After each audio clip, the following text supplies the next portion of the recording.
Steve Kerr naawa na kay Stephen Curry. Si Kerr ang nagsasayang sa panahon ni Curry o ang mga teammates at missing piece ng Warriors nakapackage sa Jazz. Ngunit bago ang lahat, kung gusto nyo ng original multifunctional watch, ideal for birthday, holiday gifts, Valentine's Day, mabibili lamang sa halagang $1,299. I-click lamang ang link sa comment section. Si Stephen Curry ay bumangon nitong Martes upang ihanda ang kanyang masakit na mga tuhod para sa isa na namang laro ng basketball, kahit na siya ay nakalista bilang questionable sa injury report ng Warriors dahil sa pilay sa kaliwang bukong-bukong. Naaprubahan siyang maglaro bago magsimula ang laban, ngunit agad na naging malinaw na limitado ang kanyang galaw. Bago sisihin ang kanyang kaliwang tuhod, kanang tuhod o kaliwang bukong-bukong, isaalang-alang na sa ikatlong quarter habang nasa gitna ng pagkatalo sa Boston Celtics, sinusubukan rin ni Curry na kalmahin ang sakit sa kanyang pumipintig na right thumb. Ang hinlalaking iyon na masakit na sa loob ng isang buwan at lalong lumala 2 araw na ang nakalipas, ang pumilit kay Curry na gumamit ng mas madalas sa kaliwang kamay sa pagdribble habang nilalamon ng Celtics ang Warriors. Ang ganitong sitwasyon, isang 36 na taong gulang na superstar na nahihirapan laban sa sunod-sunod na pisikal at mental na hamon ay hindi komportabling panoorin, hindi lamang para sa mga tagahanga ng Dub Nation, kundi pati na rin sa mga mahilig sa kompetitibong dekalidad na basketball. Narating na natin ang punto kung saan makatarungang itanong ang dalawang bagay. Nasasayang ba ang oras ni Curry o sinasayang ba ng kanyang mga teammate ang oras niya sa remaining 1 minute and 45 seconds in third quarter? Si Coach Steve Kerr ng Warriors ay naramdaman ng awa ay nagbigay ng pansamantalang sagot sa mga tanong na ito. Ang Golden State ay may deficit na 32 puntos nang tawagin ni Kerr si Curry upang umupo sa bench at hindi na siya ibinalik hanggang matapos ang laro. Ang ipinalit kay Curry? Si Quinten Post, rookie center na may 2-way contract. Itinaas na ang puting watawat, itinapon na ang tuwalya at bumagsak na naman ang Warriors sa record ika-4 na beses sa loob ng 14 na araw. Kinakailangan naming kalimutan ang larong ito at maghanda para sa Sacramento, sabi ni Kerr sa mga reporter sa Chase Center. Maliwanag na ayaw ni Kerr makita ang kanyang pinakamahusay na manlalaro na halatang may iniindang sakit na pilit binubuhat ang Warriors sa isang lagusan na walang liwanag sa dulo. Ang Celtics ay mabagsik at patuloy na umaatake. Ang Warriors matapos ang unang 8 minuto ay naging masunurin na lamang. Matapos maungusan ng 8-0 in first 92 seconds, lumaban ang Warriors upang makapantay sa loob ng 2 minuto. Nalugmok sila sa score na 19-17. Nang ipinalit si Curry sa remaining 3:35 minutes in first quarter. Natalo sila ng 10-1 sa natitirang bahagi ng quarter at 68-45 sa sumunod na 2 quarter. Napakahirap ng laban mula sa pagtatapos ng unang quarter hanggang sa natitirang bahagi ng laro, sabi ni Curry. Lumabas kami na may maganda at masiglang simula. Ngunit malaking bahagi ng aming season ang kapag hindi kami maka-score, nawawalan kami ng sigla, ng buhay at ng kompetisyon. Maaaring makalusot ka sa ilang koponan pero laban sa defending champs, hindi iyon magandang formula para sa tagumpay. Ang Warriors maliban kay Curry ay mukhang nawalan ng determinasyon sa gitnang bahagi ng laro. Tumagal sila ng eksaktong 10 minuto nang walang field goal mula sa last 5:20 in first quarter hanggang sa unang 4:40 minutes remaining in second quarter.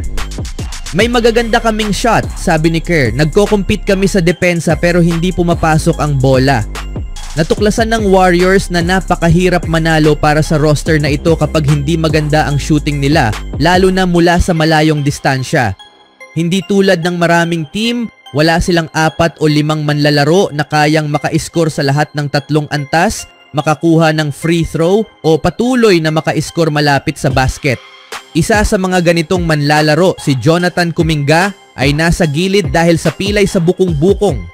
Ang isa pa, si Curry, ay nagtitiis ng sakit at pilit pa ring nagpapakita ng produktibo sa ilalim ng di kaaya-ayang kalagayan.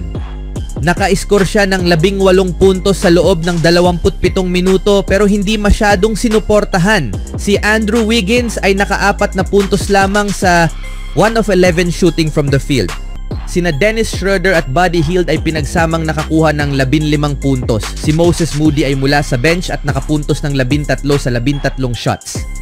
Kailangan mong magdala ng tamang pag-iisip, sabi ni Curry. Ito ay isang bagay ng paniniwala na kaya nating manalo sa anumang laban. Kapag pumasok ang pagdududa o ang pakiramdam na hindi ka dapat nasa court, mahirap talunin ang ganoong mindset. Napaka-kompetitibo namin buong taon at ang mga manlalaro ay lumaban, sabi ni Kerr. Ngunit nagkaroon kami ng ilang pagkakataon na ganito kung saan natambakan kami at ito'y nakaka-demoralize. Ang pinakamahalaga sa akin ay kalimutan ito ng mga manlalaro, magpahinga bukas at maging handa para sa sakramento sa Huwebes. Next man up mentality, sabi ni Curry. Lahat ng pumapasok sa court kailangang magpakita, magdala ng diwa na karapat-dapat ka at magtulungan bilang isang unit. Hindi ito nangyari ngayong gabi. Hindi papansinin ni Curry ang kanyang mga iniinda at patuloy na aangat kahit na parang hindi siya mas lumalapit sa kanyang layunin.